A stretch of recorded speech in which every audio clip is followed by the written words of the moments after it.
We don't know what's going on, sorry. We're having technical difficulties.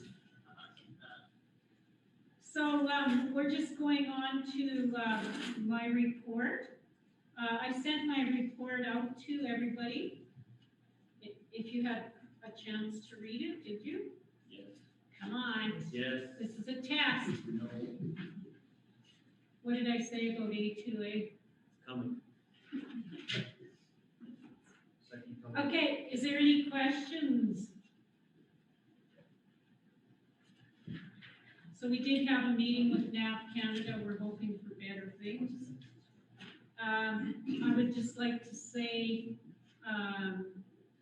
with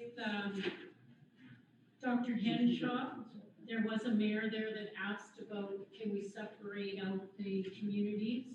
And she said no, because it was a public dashboard. And somebody, I don't know who it was, I thought it was Premier Kinney, did ask, well, can we get that number, separate that money or that number out separately and send it to the municipalities? And then they said they'd work on it, but who knows? As we pointed out, there's already communities that are separated out. In Warrenville's over there, they can't be really. Yeah. Yeah, because I think that, well, in the write-ups, it says 10,000 is the number where you would see individual numbers for the community, but they're. It's a privacy issue. In small communities, say like Fort Vermilion, even high level, you could chase down who has COVID and they don't want that to happen. But Madam Mayor, too, and if you look there, you can get the numbers per neighborhood in Edmonton. So, but maybe those numbers are still high enough that they consider it a private privacy issue. If you're running for Edmonton Town Council, you have 150,000 people Yeah. in your ward. So, and the last thing I'd like to say is that Andre is leaving the government of Alberta. What? You don't like him? No, I thought it was good. See, you made the article. In my humble opinion, I think it'll be a big loss for the government of Alberta. Andre was very instrumental in getting us the last variation for Toko, which we sincerely thanked him. Otherwise, Toko would have had to shut down. Yeah, so I think he'll be a great asset, a great partner for us, per se, maybe with the city of Edmonton now, because we haven't really had that relationship with the Edmontonians since they shut down the municipal airport. So that's my report. If anybody has questions. Could I have someone move? I'll move it as presented. Councillor Morgan, all in favor? Carried. Deputy Mayor, On November 13th, I was at the same in-town meeting as the mayor. The 16th, I was at the same committee special board meeting as the mayor. And again, on the 17th, the meeting of the county. Which the mayor is going to talk about on camera. The meeting with NAP Canada on the 18th, and then session one of the public engagement course for municipal councilors on the 19th. maybe we can say, just because we're not public and I didn't want to write it into our report. Madam Mayor, this is being recorded. Oh, is it? Okay, well, I will save it for in camera then. Any questions for Deputy Mayor? No? Okay. Councillor Anderson, I have no board meetings to report. thank you. Councillor Forrest? Okay, thank you. Councillor Jessamine? On November the 9th, had lunch with the Premier. On the 10th, we had our first Child Advocacy Center steering committee meeting. It was an introduction to all the people that would be a part of that. So it was online, Zoom, it was Zoom, and we had technical difficulties there as well. So that was quite frustrating. So, but moving forward on that. The 11th High-Level Policing Society monthly meeting, the 16th was now Canada's presentation, and the 17th, probably supper. And that's all I have. No, Canada, the 18th. Correct. Thanks. And thank you for your information. Councillor Morgan, On November 17th, I attended the meeting with the county. On November 18th, I attended the same Canada meeting that most members of council attended. And November 20th, I attended my first CEC meeting. Exciting news in that we have a new president, Glenn Williams. yeah, he is. And they talked about the completely new building they got in High Prairie, some of the renovations that they did at the high-level facility. And they are looking to the community for guidance on speakers to bring in that would interest the residents around our region. Educational speakers on different subjects. Like Barack Obama. Chief Clarence Louis, they're bringing in. Trying. Chief Louis there, I have heard Chief Louis like 10 times. You'd rather hear somebody else.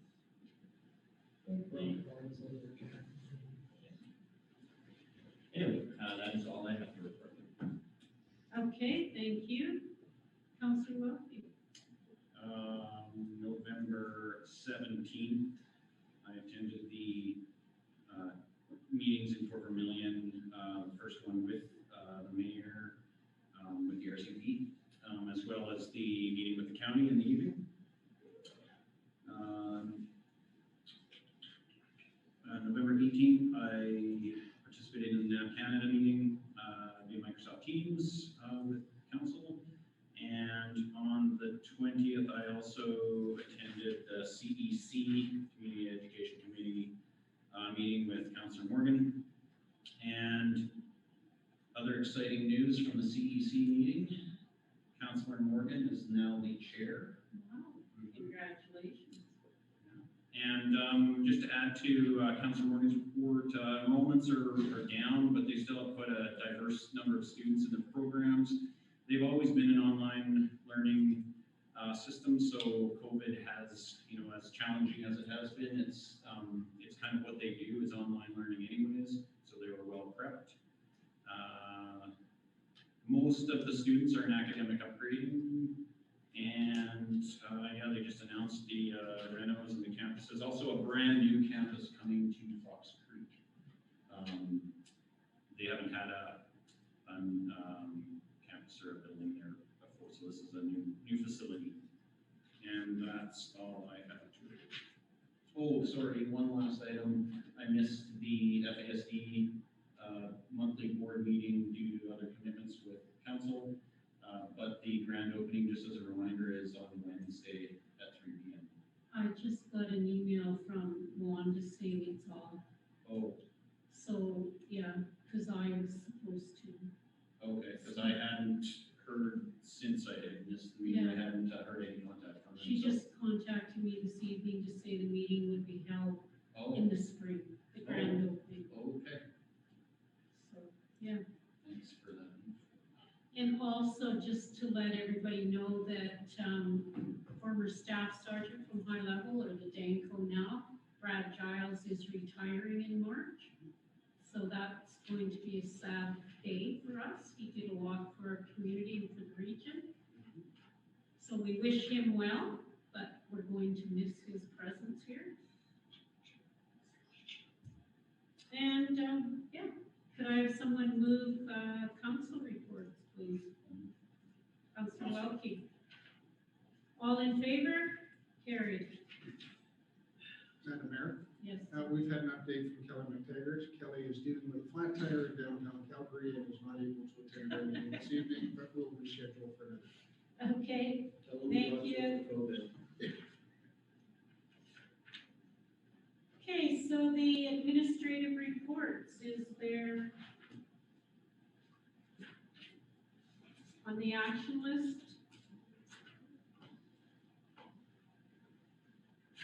Any questions? Do I have someone move in? Councilor Morgan, all in favor? Carried. Okay, back to the old basement. So this was a rise and report, from, our meeting, our committee of whole meeting on November 16th. So I need to have a vote from council on whether to rise and report this. So all in favor? So that's yes. Those opposed? Oh, I didn't see you. Okay, The whole thing was not to frustrate the process. It's just the administration. all right, so the rise and report has passed. I will entertain any motions. I'll make a motion that we make an amendment to the bylaw and change the trigger point from 100 to 12. So is there any, I'll entertain any discussion. There, I think third reading has to be No. first. And The amendment first. According to the procedural bylaw, it states that council can make amendments to a bylaw prior to third reading, but then must immediately move to third reading. In fact, the chair has to call third reading once all amendments are settled. It's a little bit of a strange procedure. So any discussion on the amendment of moving the trigger point from 100 to 12? I think, yes. So, regardless of what the trigger point may be, I think that may be difficult for administration to deal with. If this is gonna go forward, I prefer the second alternate recommendation from administration, that we go with Alberta Health's enhanced designation for our region. I think it would be simpler, more straightforward, the province controls it. I think the end result would be the same, but just people in the news would hear that Alberta Health has gone to enhanced for our region, and therefore that triggers the mass bylaw, as opposed to us trying to get the information from Alberta Health as to how many cases there are in the region. Again, I think it's the same end result. I think it's just a much simpler process for administration to do it. And enhanced is how many? It's when it hits the 50 cases per 100,000, which would be 12.2 or whatever. So it is the same number. It just, it's just the designation that comes from the province.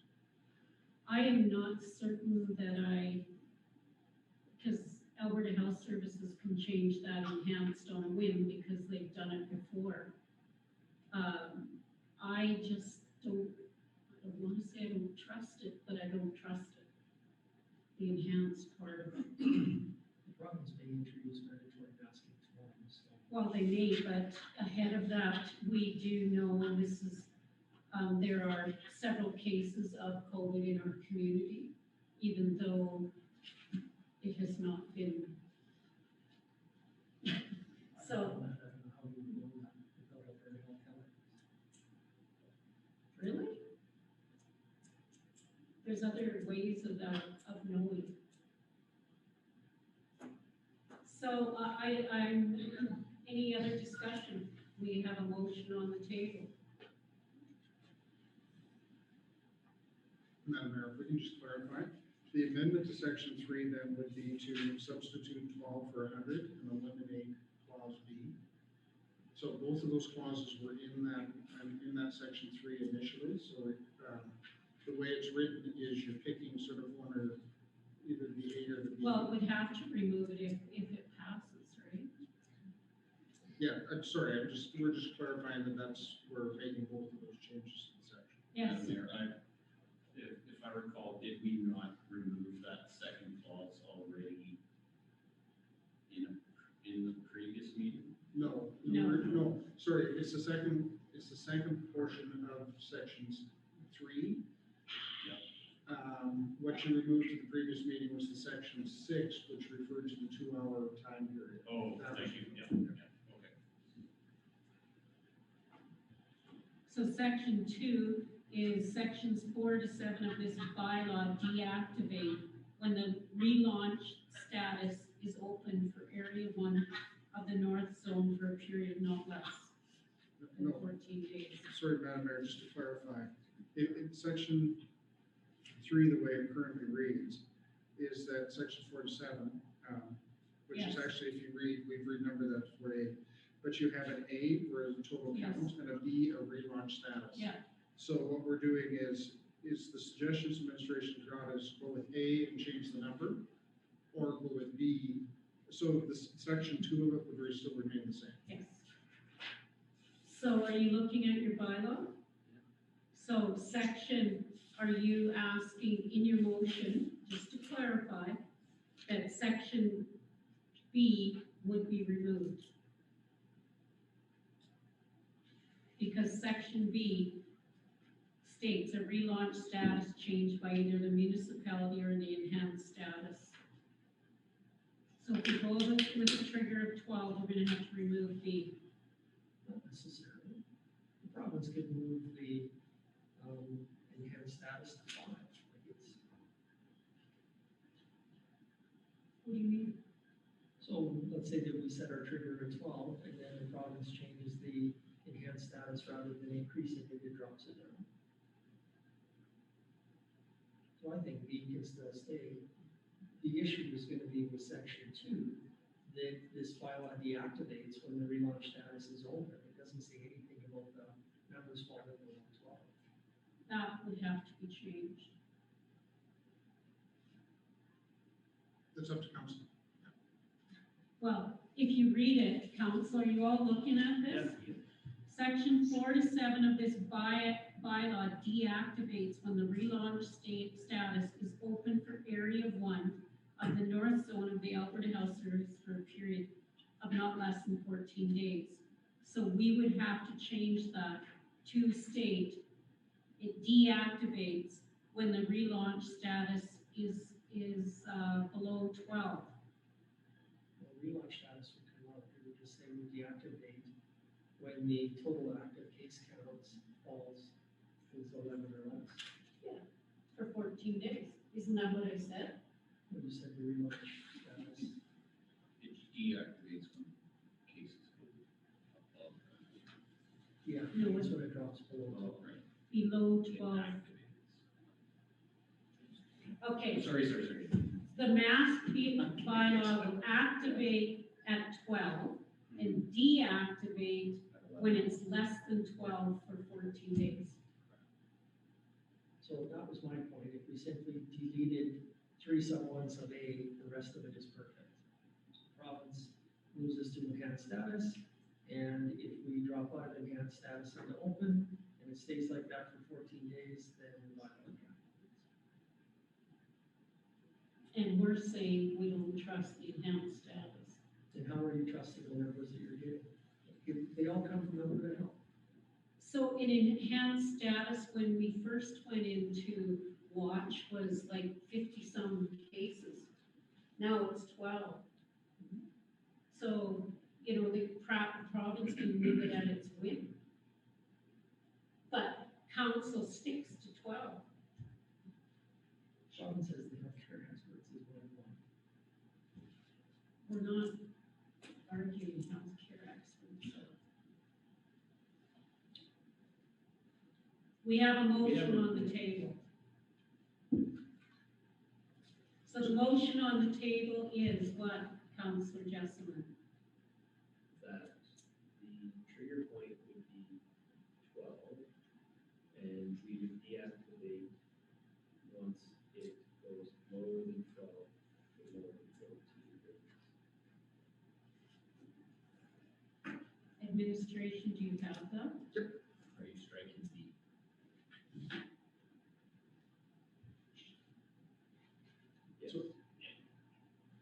So the clarification is option one, but setting the deactivation as a drop below 12. rather than- Yes. Councilor Force? No. Councillor Forrest, did you say something? Oh. Okay, so I'm gonna call the question. All in favor of the resolution? Those against? Carried.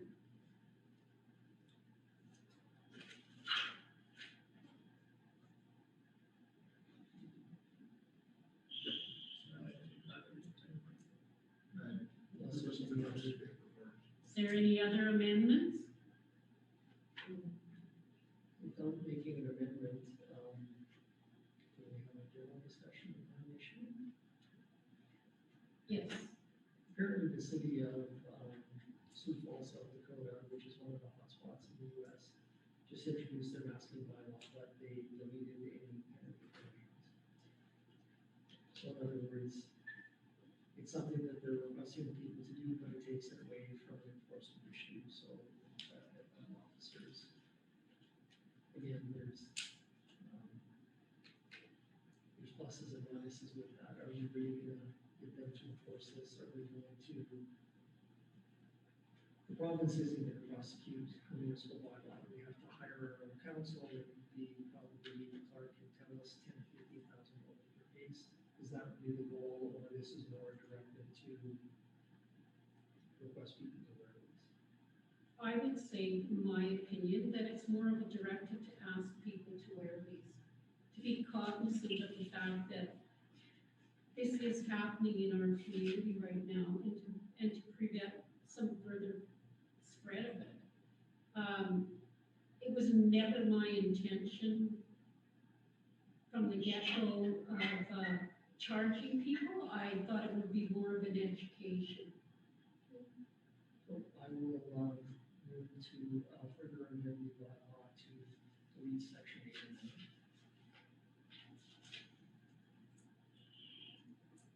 Any other discussion from council?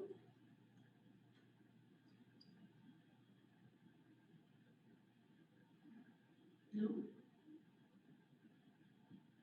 So it would be section 7, 8, and 9. Further amend the bylaw to delete section 7 and 7, Okay. 8, and 9.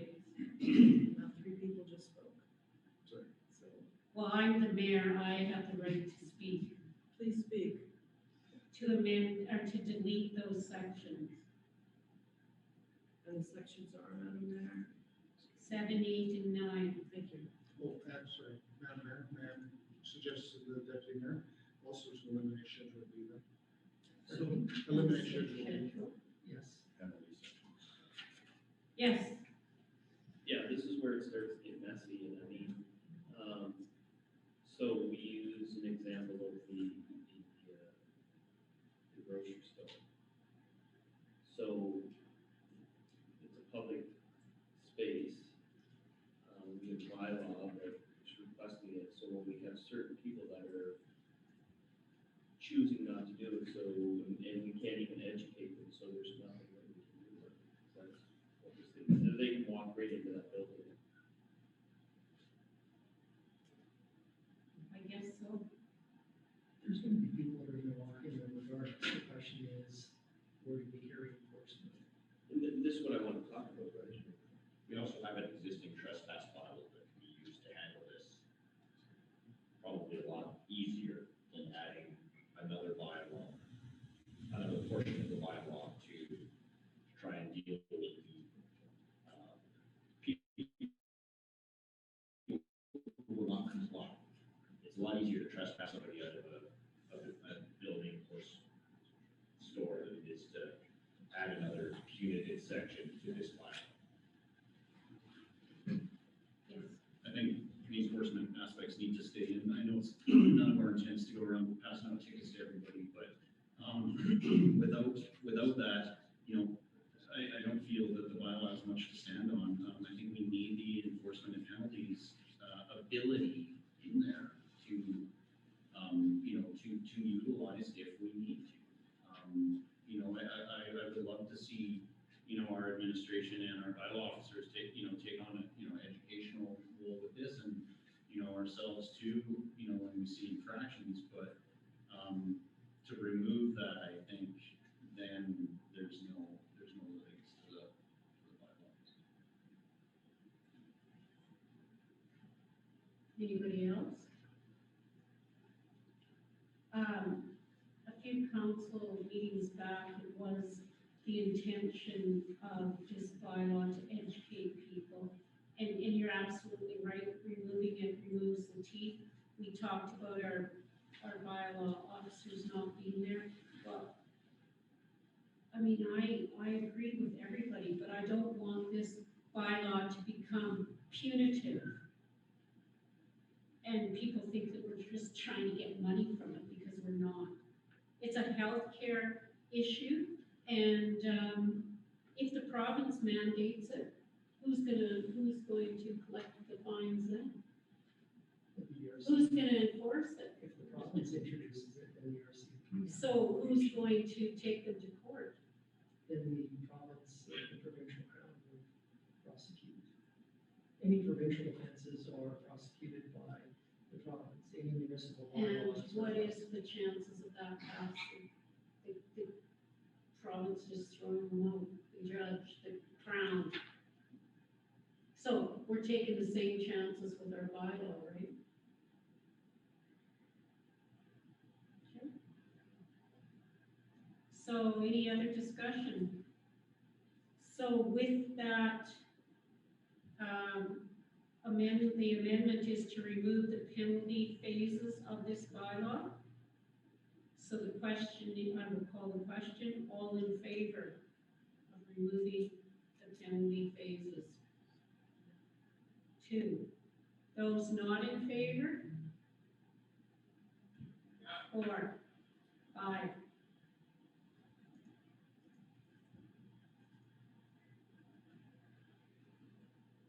Okay, so the next would be to call third reading. Madam Mayor, the way that we're interpreting the procedural bylaw, if there are no further amendments, the chair calls the question for third reading. Okay? I will call third reading then. All in favor of third reading? Yes. Carried. Those opposed? Carried.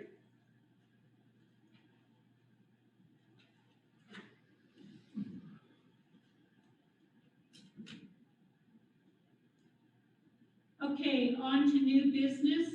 There's an RFD for a tourism reserve funds for a junior hockey game. Madam Mayor, I'll pass this off to Director Hall. Good evening again. So the town was asked to host a junior A hockey game. This would be one of the regular season games. So instead of playing in Slave Lake, they would play in our town. We have Did you say play in Slave Lake? instead of, like, so their regularly scheduled game would be in Slave Lake. So instead of that, they would, so it's not an exhibition game, is what I'm saying. It's like a regular game that they would play here. They depend on sponsorship funds. So they would either go to our corporations and request funds, or I'm suggesting that might be good use of our tourism enhancement fund, because we allocate $30,000 every year there. We haven't, because of COVID, spent any funds. And this would put heads in bed. They would be here for at least the Friday night. And if we choose, they said they're open to playing Sunday night's game here as well, or staying here like a portion of Saturday and meeting with stakeholders, doing some things on the ice with the kids, like doing some activities, or they're also open to volunteering if they have anything going on. They like to be part of the community. They're also open to being here if council wants to meet them, other people in the community want to meet them, talk to the players themselves, who are from all over the place, see what it's like building players, talk to the general managers to see what it's like having a junior A team. So they're open to any of that. So any other year, we would excitedly say yes, but what is this gonna look like? Well, right now, the maximum we could have in our stand, just because of the capacity of our stands is 100, so people would have to be socially distanced in the stands. They would be, we would sell the tickets on their behalf, so they're set at $15, and the funds go back to them. So certainly, we're not making any money off this. It does give people the opportunity to see it, and we could, depending if anything changes, if we become an enhanced area, we could right now have the upstairs. We could look at having that licensed and having like a meet and greet, people watching the game upstairs as well to maximum of 50 people. The teams themselves, they wouldn't get canceled unless we were shut down entirely, because they fall under similar to like university teams and that kind of thing, where they're under their own cohort, so they don't fall under the, right now, like the city of Edmonton, Grand Prairie, Calgary, they don't fall under that. So, as it stands right now, they could play, about 100 people could see them. So my cousin coaches the junior B team in Fairview, and they were shut down because they had players with COVID. How are we going to make sure that this team does not bring players with COVID in and interact with our children? Well, for sure, I mean, there's never any guarantee on anything. I mean, you don't know what person from anywhere is if they're asymptomatic, if they're carrying, so I couldn't actually answer that question. Do we fall outside of the province's limit for the maximum of 50 for a year public gathering? I believe that it's 50 for a social gathering where people are interacting, it's 100 for seated events. And how do we determine which 100 people are going to go? Well, that's a good question. So we'd probably have to do some sort of a lottery type thing. So people would have to phone in, register, and then we'd have to pull the first 100 names if there was like 200-300 people wanted to go. So did they come to us, or did they go to minor hockey? No, they came to us because we originally had conversations with them, if you remember, when I first came here. And then I had questioned them to make sure that I had the seats right for the multiplex, because there was a maximum number of seats, and we were looking between 600 and 1,000. So I had just questioned it to make sure that I had the correct functions that we needed within the concept. And then they said, hey, listen, would you like to host a game? So I said I could bring it to council and see if that was an option. I thought I agree, at the time it wasn't necessarily great, but I just thought it would be a good idea to meet them, talk to the GMs. We could have like a breakfast in the large conference room at the hotel, and have the opportunity for council to talk to their GMs and the players. If everything doesn't get shut down next week.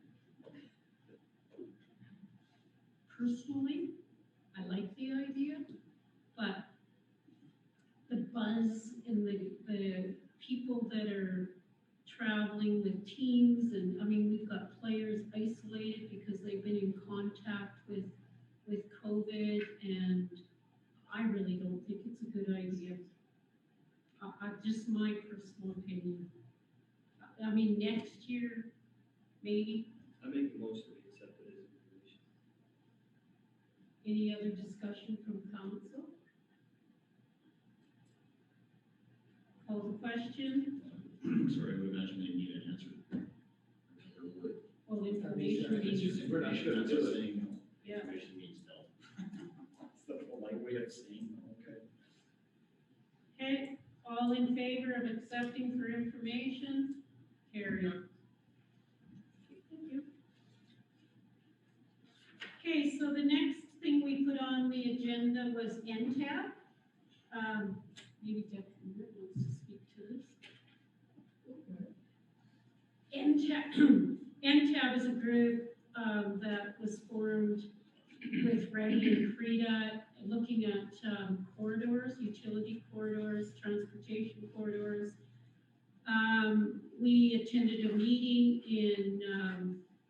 in Spirit River, and we discussed the fact that Reddy had said that they're pulling their $12,000 out of Reddy, or out of NTAB, because we've been cut in half financially, so financially, we're in dire straits as well. But we did have a discussion about municipalities being able to join on their own, but they never sent me any information yet. It's 50 cents per capita, that's our current. But they haven't voted on whether they want us, so. The membership is open to municipality that wants to join. What's our current population? We're using the 39.92. So it would be just under $2,000 would be the annual membership. And so you did not hear them say we never voted to accept individual communities How or are a reduced ready rate? how are all those communities members? No, a reduced rate. That's the rate that everybody pays. No, I know that. The reduced ready rate, they talked about, ready joining at a reduced rate. So you want us, is that your motion? We had talked about this at the organizational meeting, and I thought certainly depending on what the cost was, that there may be some benefit in the town continuing to participate on Socket Ready. If nothing else, to be aware of what's going on in Northern Alberta in terms of transportation and opportunities and access to the information that they give. The one presentation that Shane Getson made to me was the price of membership right there. $2,000 presentation. It's really valuable information about ETA, and the province really is on board now with the idea of these northern transportation utility corridors. And this is their opportunity to sort of jump on the bandwagon and develop a provincial policy within the next number of months. I think we're getting that valuable information from Shane Getson through Ready. Now we may be able to, but who knows what else may be popping up. But we've been talking, Lisa's been talking to him for 6 months. Mhm. So, I mean, we're way ahead of where they're at. Okay, good, but all of that information can be shared. So, I just think it's a way for, we belong to a number of out of community, northern focused, groups, and this is just another one of those that will be important to stay there as a town. So the town reduces its, tourism magazines and everything, and now we're gonna spend it on, I don't care, I just don't think it's, if you, I mean, if it's one vote. I thought they were very rude to us, They were, this is all. and we pulled, because we pulled out, and, I just, yeah. I'm finding that Preta more wants everything down south in their areas. This is our chance to sort of counteract some of that in presentations and ask questions directly. So mine to you was I won't be the chicken in the hen house, the fox in the hen house, because I'm not going in there and spying on them. This is fine, this is participating in open debate. Okay, call the question, town, do you want, or council, do you want to spend $2,000 to become a member of NTAP? Do you want to take it to budget, or do we have the money to do it? And it's an annual fee, right? Like we Yeah. can opt out of it. So I think I like Boyd's comment about it, at these times, as there's some big things potentially on the horizon, I mean, we may or may not learn anything, but if there was something that we could glean from it, I think it'd be well worth it. For $2,000 in these times. So is Ready out of the mix, or is there still that talk of a reduced membership? Well, they said, they gave Lisa a really hard time because she's the chair of Ready, and she signed the papers. But the chair of the board said, don't worry, we'll let you guys back in. But from you know, I guess it's a matter of opinion of what information we get from them. They spent our $12,000 paying an administrator, over the past 12 months and haven't done anything.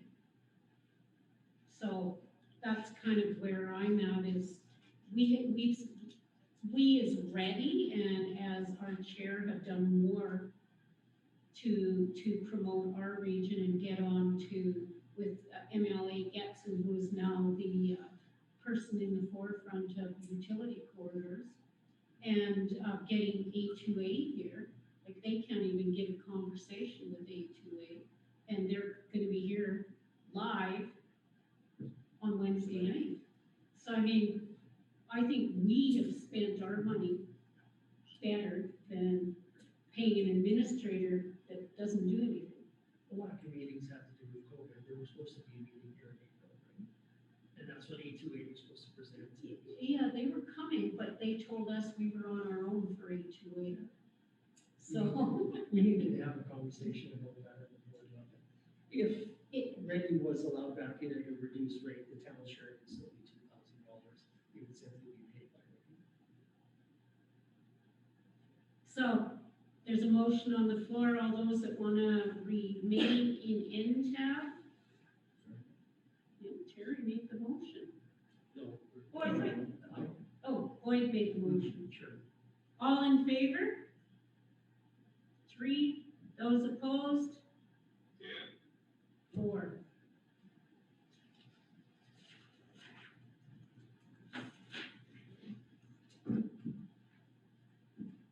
Request for the rural busing.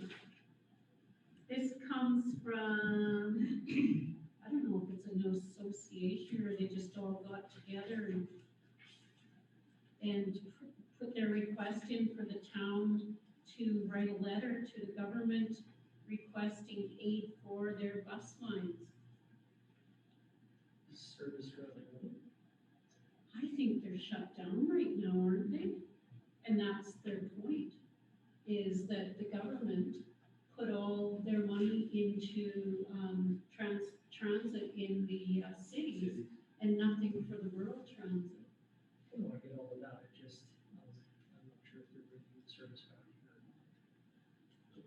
I think it says they're on the verge of Well, shutting down the service. I didn't read the verbiage. Um, He just said, we need money, to keep them open for, they want a 6-month subsidy that will make up for the operating shortfall brought on by COVID. And they're requesting this amount to take them to the end of April. I really don't think it hurts us to send a letter. I mean, it's not like we're paying for it. And it does service people in the north. We don't any longer have Greyhound, so a fair amount of people do take Northern Express and these other express. So I don't think it really hurts to help our businesses out by sending a letter requesting this from the government. Any other discussion? Does anyone want to make a motion? I'll make a motion that we write a letter of support to this group, Not to the group, to the government. or to the government on behalf of this group. The administrator. Maybe Mr. McIver needs a phone call. All in favor? Carried. Just a clarification, Madam Mayor, it does say on their website that they are suspended indefinitely. Northern Express. And I think what the other ones are is they connect with them to extend their routes throughout the Yeah. province. I know Gold Shot does sort of that grant for a corridor in Edmonton. And it'll be sad if they don't come back after COVID. So I mean, some support should be warranted for rural transportation. Okay, so our next, that ends our, public portion of our meeting, and we will now go into the closed session. And I sincerely apologize for our technical difficulties. Hopefully, we'll be back and running for our December meeting. Thank you for joining.